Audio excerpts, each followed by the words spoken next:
사람들이 교회 다니는 저와 여러분을 만날 때에 한번 이런 질문을 할 때가 있습니다. 교회 가면 도대체 뭐 하냐고 말이죠. 그것도 한 번도 아니라 두 번, 세 번 교회를 가니까 교회 가서 도대체 뭐 해? 라고 얘기합니다. 저도 믿지 않는 친구들을, 동창들을 어쩌다 만나게 되면은 이런 부러운 눈초리를 보냅니다. 야, 목사는 참 좋겠다. 일요일만 설교 한 번 하면 아무것도 안 하니까 얼마나 좋냐. 우리 성도님들은 다 알죠. 평일날도 목사도 나름대로 이리 가고 저리 가고 분주하게 보내는데 주일날 딱 설교만 하는 줄 아는 거죠. 교회에서 무슨 일을 하는지, 교회에서 어떤 일을 하는지 전혀 모르고 있습니다. 자, 그런데 우리가 말하자면 교회 다니는 그리스도인의 어떤 정체성이라 그럴까요? 교회 가서 내가 무엇을 하는가? 교회가 생명이고 예배가 생명이라고 그러는데 교회 가서 도대체 우리가 가장 중요한 일이 뭘까? 봉사하는 일일까? 예배에 이렇게 참여하는 일일까? 여러 가지 생각을 하게 되죠. 예수님께서 딱 하나만 해야 된다면 이것을 하라고 명쾌하게 말씀하신 게 있거든요. 그게 뭘까요? 바로 이 교회는, 이 예배는, 우리들의 모임은 기도하기 위해서 모인 곳이다 라고 말씀하고 있어요. 내 집은, 교회는 만민이 기도하기 위해서 오는 곳이다, 이렇게 말씀하고 있습니다. 자, 우리가 오해하지 말아야 될 것은, 그러면 이 예배당이라고 하는 공간, 주일날 한번 모여서 1시간 드려지는 이 예배의 공간만 예배냐, 이것만 교회냐? 그렇지 않다는 거죠. 다 잘 아시지 않습니까? 진정한 교회는 이 공간의 개념이 아닙니다. 바로 예배하는 곳, 주님을 만나는 곳, 기도하는 그 장소가 바로 거룩한 성전이 될 수가 있는 것입니다. 그래서 더 가깝게는 저와 여러분의 이 심령을 성전이라고 하는 거죠. 우리 각자가 예배당이라는 것입니다. 고린도전서 3장 16절 17절에 분명히 이렇게 말씀하고 있습니다. 너희가 하나님의 성전인 것과 하나님의 성령이 너희 안에 계시는 것을 알지 못하느냐? 누구든지 하나님의 성전을 더럽히면, 말하자면 우리 자신을 더럽히면 하나님이 그 사람을 멸하시리라. 여러분은, 우리들의 하나님의 성전은 거룩하니 우리들도 그렇게 돼야 된다고 말씀하고 있습니다. 여러분, 저와 여러분의 심령이 거룩한 성전이라고 말씀하고 있어요. 그럼 이곳에서 우리가 무엇이 이루어져야 되는가? 우리가 늘 기도해야 하나님의 성령이 머무시는 거룩한 성전이 된다는 그런 말씀이죠. 오늘 말씀을 중심으로 그래서 우리가 평생 신앙생활을 하면서 살아가고 우리는 그리스도인이라고 말을 하지만 주님께서 원하시는 우리 개인 성전과 우리 원천교회라고 하는 이 눈에 보이는 유형의 예배당, 이 교회가 어떻게 해야 이 거룩성을 유지하고 하나님께 기쁨이 될 것인가? 우리 한 가지만 주제로 한번 생각하며 은혜를 나누기를 원합니다. 첫 번째로 생각할 것은, 교회는 만민이 기도하는 집이라는 사실을 잊어서는 안 된다는 거죠. 만민 이렇게 해석해 놓고 있어요. 어떤 데는 만인, 어떤 데는 만민. 누구든지란 뜻이죠. 여기 누구든지라는 것은 당시의 개념에서는 아마도 유대인들, 너희들만이 아니야, 이방인들도 예배할 수 있는 곳이 되어야 돼, 이렇게 말씀하신 그런 분위기를 느낄 수 있습니다. 당시 유대인들은 성전이 자기들만의 성전인 줄로 착각하고 살았습니다. 우리들만 구원받는 줄 알았다는 것이죠. 그러나 그렇지 않다는 겁니다. 교회는 누구든지 들어와서 예배할 수 있는, 기도할 수 있는 장소가 되어야 된다고 분명히 말씀하고 있습니다. 우리가 보통 예루살렘 성전 이렇게 많이 얘기하잖아요. 예루살렘 성전 하면은 시대에 따라서 조금 다른 성전의 모습을 볼 수가 있죠. 크게 유대인들이 예루살렘 성전 하면은 두 번의 건축이 이루어졌었습니다. 첫 번째 성전은 여러분 잘 아시는 대로 솔로몬의 성전이죠. 다윗이 그렇게 짓고 싶었지만 하나님이 허락하지 않으시고 그 아들 솔로몬에게 성전을 짓도록 허락하셨습니다. 지금도 솔로몬의 성전 이렇게 생각하면은 이전에도 없고 이후에도 없을 가장 화려하고 훌륭한 성전으로 이렇게 생각하고 있습니다. 그런데 그 성전이 이제 기원전 586년에 바벨론이 이제 이스라엘 땅을 침략하고 또 다 백성들을 포로로 끌고 가면서 이 성전을 완전히 부셔뜨렸습니다. 무너지게 만들었습니다. 그래서 흔적도 남지 않는 그 자리에다가 이 바벨론 포로 70년 이후에 돌아온 백성들이 다시 그 성전터 위에 재건을 하죠. 그게 이제 스룹바벨 성전이라고 합니다. 이 스룹바벨은 같이 포로였지만은 이 바벨론에서 그래도 높은 직위를 가졌던 사람입니다. 이 사람이 다시 이스라엘의 총독으로 파견되면서 스룹바벨을 주도해서 성전을 재건한 것입니다. 그런데 이 성전은 처음 성전인 솔로몬 성전에 비교해서 너무 초라했습니다.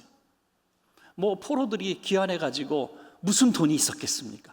솔로몬 성전은 아버지가 준비한 그 풍성한 물질과 기술력과 그런 능력을 가지고 왕이 지은 성전이고 얼마나 화려했겠습니까? 그런데 포로들이 지은 성전이니 얼마나 초라했겠어요. 그 시골에서 우리 어른들이 밭일하고 또 농사를 짓고 또 물고기를 잡고 이렇게 해서 정말 어려운 건데 한 푼 한 푼 헌금해 가지고 초라한 예배당 하나 지었다고 생각해 보세요. 빨간 벽돌로 이렇게 단층으로 바닥을 지었습니다. 우리가 볼 땐 초라하지만은 그분들은 최선을 다한 성전 아니겠어요? 얼마나 귀합니까? 여러분, 마찬가지로 이 성전은 초라하게 짝이 없었지만 포로들의 눈물과 피와 땀으로 세워진 성전이에요. 그래서 이 포로기를 70년 다 보낸 어르신들, 특별히 솔로몬 성전을 눈으로 본 기억을 갖고 있는 어른들이 이 스룹바벨 성전을 보면서 울었다고 성경은 말씀하고 있어요. 울었어요. 너무 속이 상해가지고 그 화려했던 성전은 무너지고 우리는 이렇게 초라한 성전밖에 없구나 울었다는 거죠.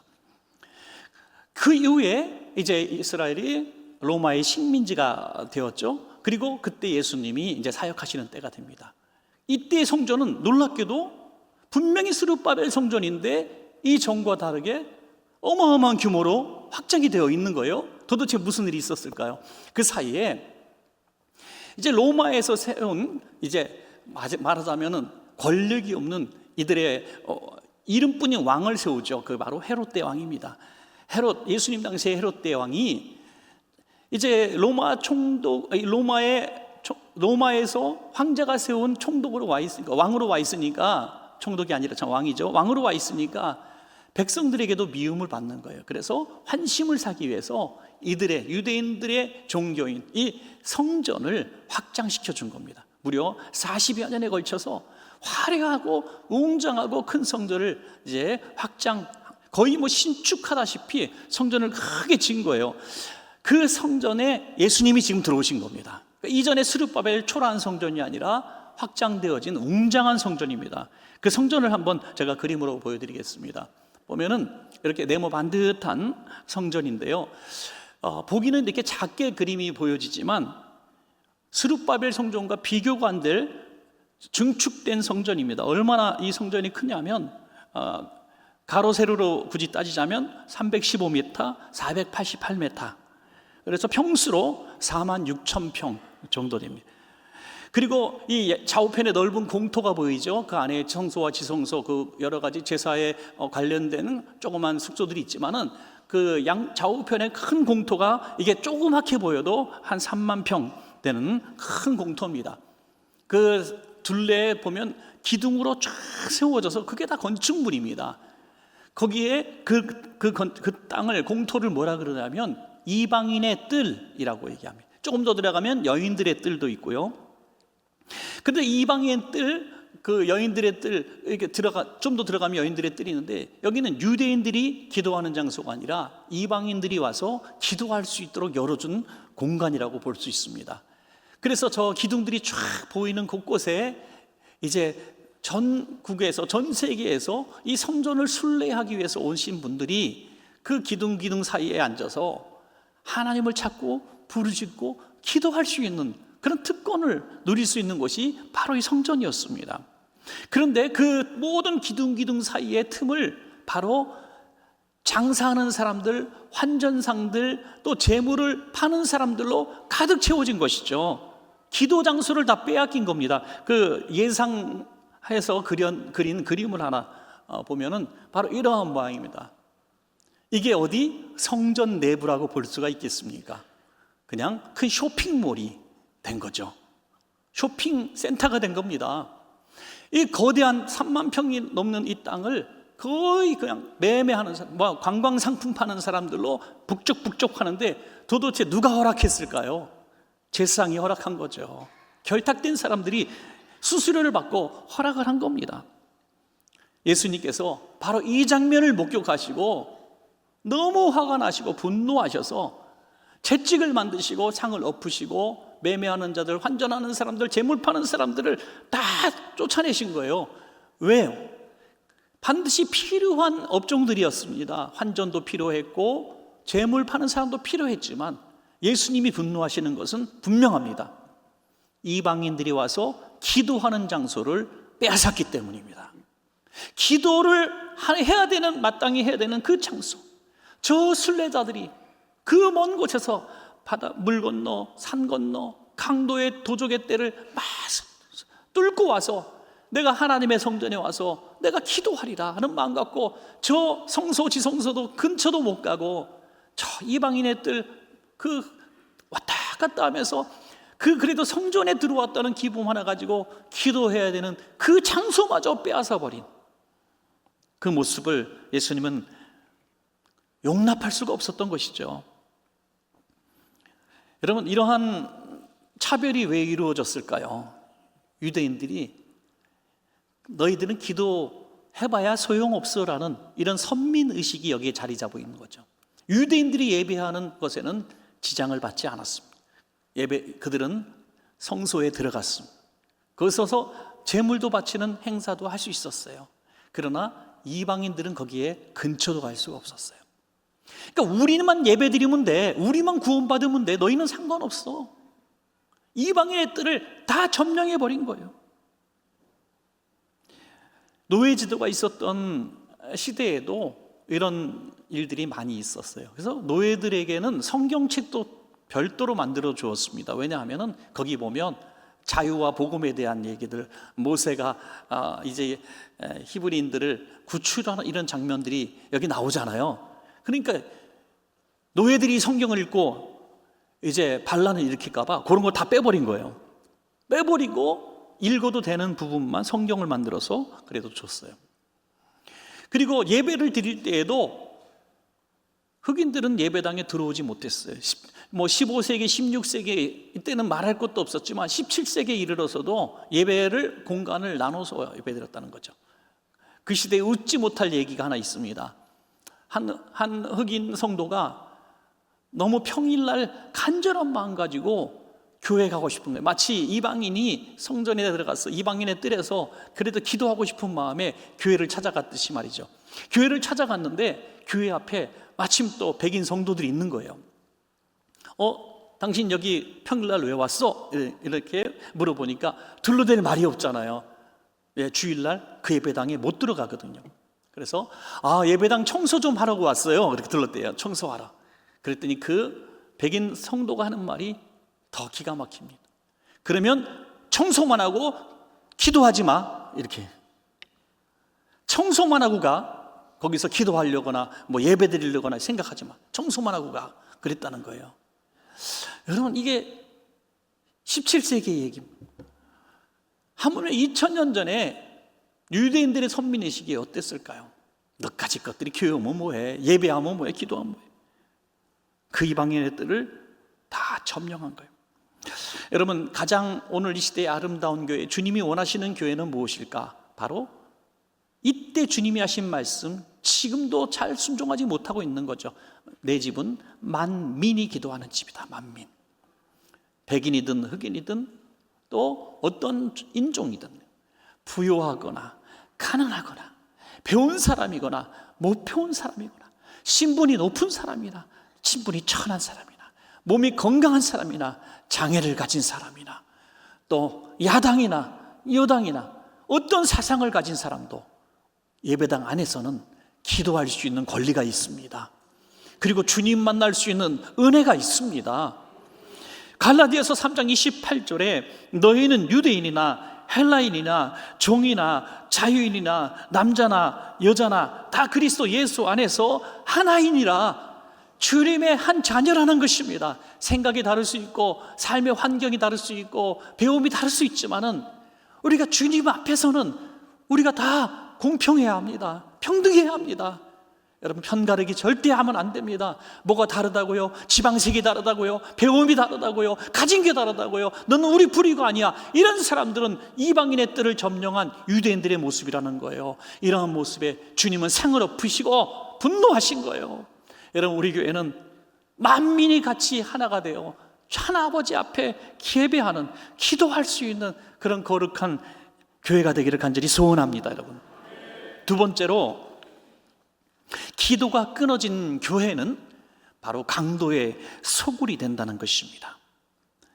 유대인들은 유월절에 예루살렘 와서 이 성전에 들어와 희생제물, 자기가 준비한 희생제물을 가지고 이제 자기 죄사함의 은혜를 누리는 것을 1년의 가장 큰 행사로 여겼습니다. 이 행사를 위하여 1년 동안 열심히 제물을 구별해서 따로 키웁니다. 흠이 나지 않도록, 상처 입지 않도록 아주 정성을 다했어. 왜요? 1년 후에 자기 죄를 뒤집어 쓰고 대신 죽을 고마운 제물이기 때문에 아주 정성껏 예쁘게 구별해서 길렀습니다. 그런데 가져갔는데 제사장이 이제 검열을 하는 거예요. 흠이 있나 없나. 흠이 없는데도 불구하고 흠을 잡아내면 그게 안 잡히겠습니까?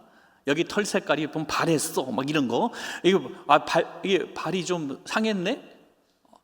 이 양은 이렇게 못생겼어, 막 이러는 거예요. 그리고선 자기들이 준비한 제물로 받고 제물을 드리게 만드는 거죠.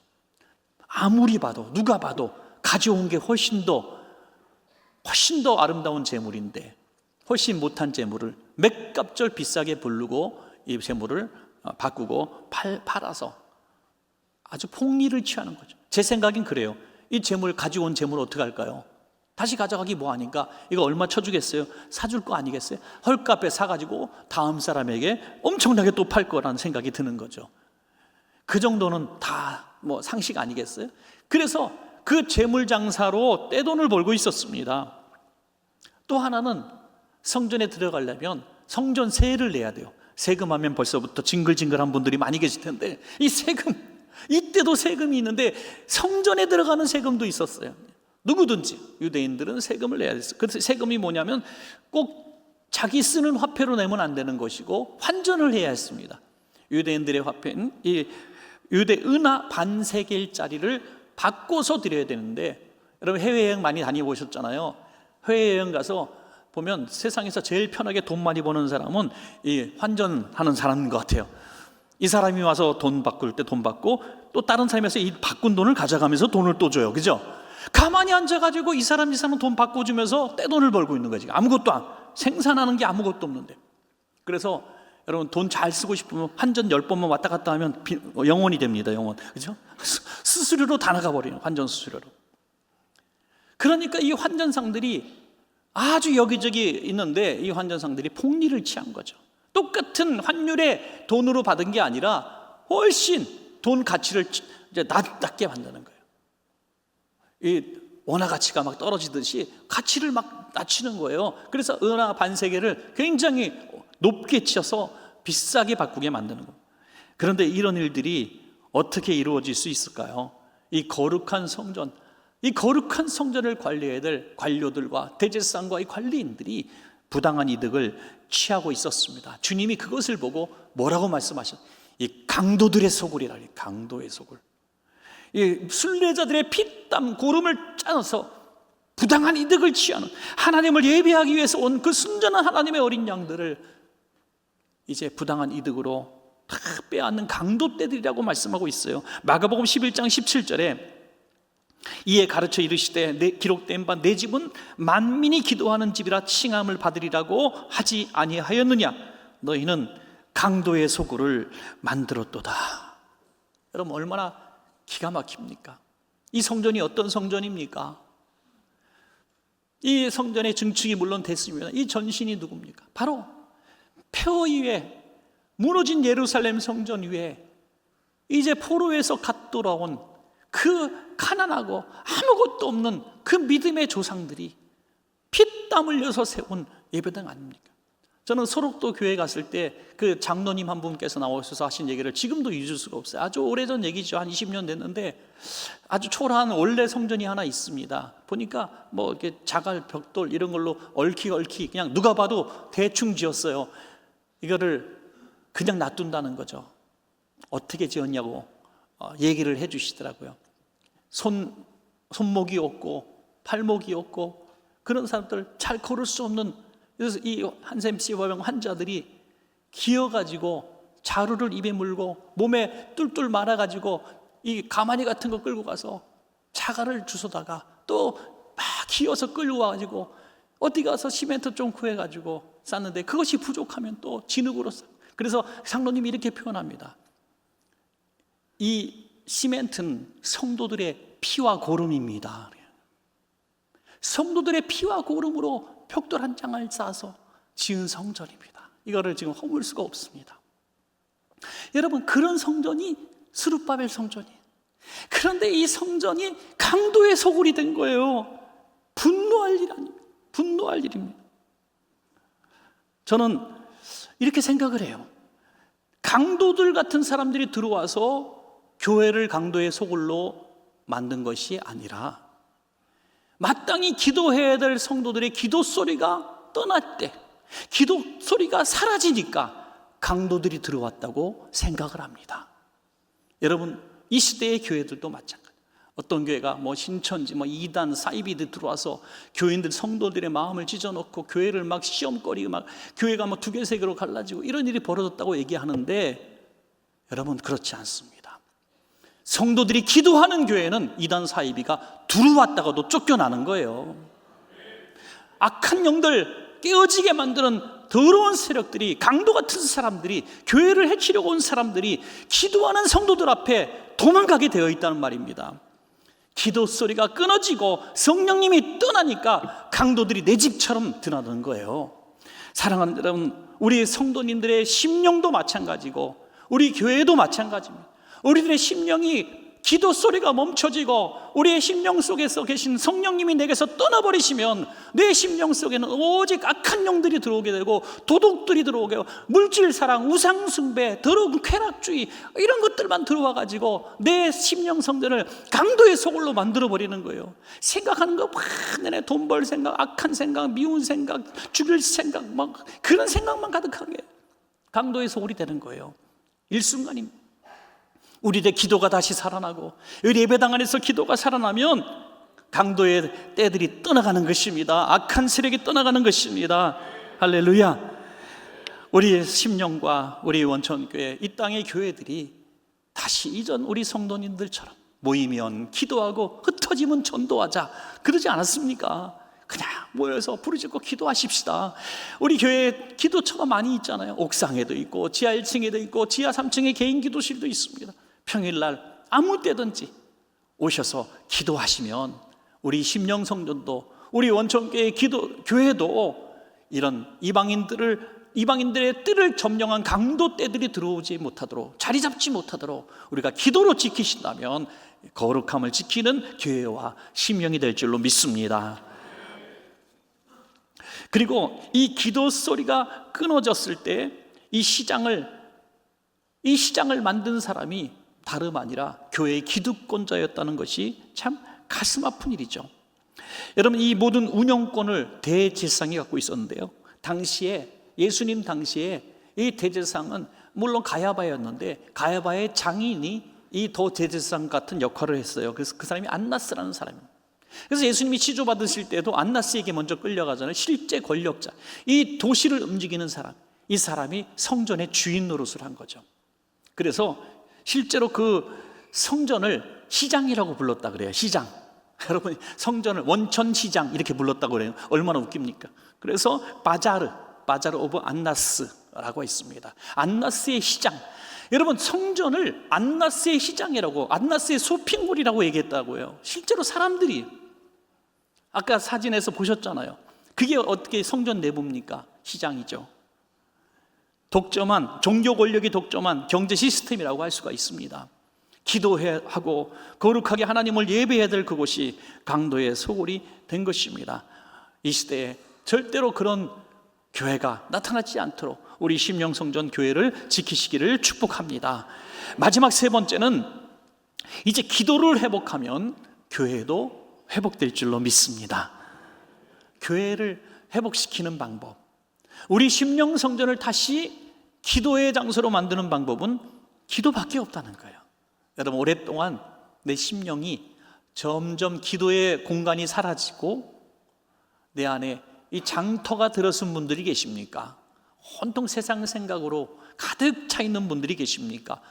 이걸 회복하는, 다시 성전으로 회복하는 방법은 예수님이 채찍을 만드셔서 상을 뒤엎으신 것처럼 한번 내 성령의 각성 운동이 필요하다고 하는 거예요. 그 기도 운동이 필요합니다. 어떤 시간을 작정하시든 어떤 날을 잡으시든 하나님, 이 심령 성전에 지금 이 뜰에 악한 것들, 강도의 소굴이 되게 만든 이 세력이 있습니다. 다 뒤집어 엎어주시고 쫓아내주시고 거룩한 하나님의 성령의 성전으로 나를 다시 변화시켜달라고 여러분 기도하시기 바랍니다. 이 기도가 우리의 심령 성전을 다시 회복하는, 본질을 회복하는 비결이 될 것입니다. 교회 안에도 어떤 문제가 있습니까? 기관에도 문제가 있을 수 있고요, 어떤 구역에도 문제가 있을 수 있고요, 목회자도 문제가 있을 수 있습니다. 다 사람이 모인 곳이니까 우리가 실수를 할 수도 있고 또 잘못을 저지를 수도 있어요. 그때마다 성전의 이 거룩성이 사실 많이 훼손되고 있는 거죠. 그러나 하나님의 교회가 그 수천 년의 세월을 지나면서도 건재할 수 있었던 것은 다시 기도하여 회개하여 그 성전을 청결케 하신 주님의 역사가 끊임없이 일어났기 때문에 교회는 다시 갱신되고 개혁되고 오늘까지 온 줄로 믿습니다. 여러분, 완전한 교회는 없지만 계속 회개하고 변화되는 교회들이 버티고 견디어 온 것이 교회의 역사입니다. 여러분, 초대교회도 그랬습니다. 초대교회도 처음에는 은혜로 막 모였어요. 하루에도 수백 명, 수천 명, 수만 명이 모였어요. 막 교회가 부흥하고요, 교회에 갑자기 돈이 막 생기는 거예요. 왜요? 좀 있는 사람들이 교회 올 때마다 막 헌금을 하게 되는 거예요. 은혜 받으면 헌금하게 되잖아요. 그죠? 기분 좋으면 여러분 밥 사잖아요. 그죠? 기분 좋으면 밥 사는 것처럼 오늘 내가 살게, 그런 것처럼 교회 오니까 가난한 사람이 많은 거예요.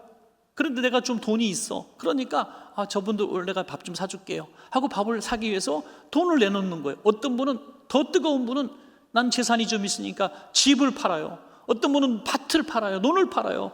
그래가지고 그 돈을 가지고 사도들의 발 앞에 놨다는 거예요. 지금 목회자의 발 앞에 놓은 거예요. 그리고 좋은 일에 써주세요, 구제하는 데 써주세요 하고 맡긴 거예요. 그 사도들이 그런 걸 해봤어야지 언제. 그래서 그냥 눈에 보이는 대로 가난한 사람이 이렇게 소리, 그래? 여기 너가 돈 좀 받아놓은 게 있으니까 줄게요 하면서 여기도 주고, 또 저 사람 누구 몸이 아프대요, 약값을 하라고 쓰고, 있는 대로 그냥 막 퍼준 거죠. 그러면 사람들이 우리 사도님들 잘한다 칭찬하고 박수 칠 줄 알았는데 못 받은 사람들이 승질나게 된 거죠.